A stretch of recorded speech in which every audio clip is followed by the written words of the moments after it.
plants for summer containers. Now this is when I get excited because I think about containers as being mini borders.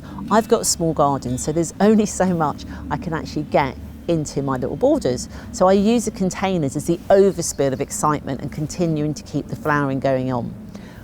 Key plant for that is a dahlia.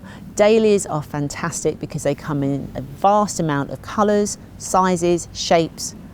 You name it, there's going to be a dahlia there for you. The great thing with the dahlias is you can keep cutting them for the house whilst they still look splendid in the container. When I create containers, I do like them to be a little bit wild, have movement in them, and so I look at plants that are going to give me the light and air, and one of them is fennel. I love the dainty little yellow flowers that is starting to prepare to go into seed. The great thing with fennel, it's a very, very wispy leaf, so it means that you can see through it whilst your other plants push through and complement each other.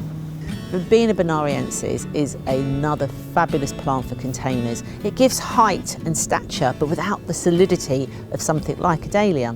A really good way to make your containers look more flamboyant is to use those plants that have got the height, but something like Verbena bonariensis can give that, but without showing off. I've said about creating containers that are a little bit more wild, so try something like Salvia amistad.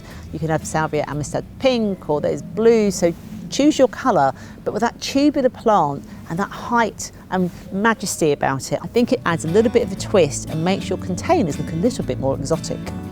Of course, we want to get as much colour into our gardens as we can, and certainly into our containers. But by adding a few grasses, something like Stipa tenuissima or even Anoranthe, having a grass fill the air pockets, as I call it, within a container, actually show off the other flowers a lot more. So don't be scared to use grasses in a container because they can act as a brilliant backfoil to your real showcase winners. If you enjoyed this video, click like and subscribe to get more great tips from Gardener's World magazine.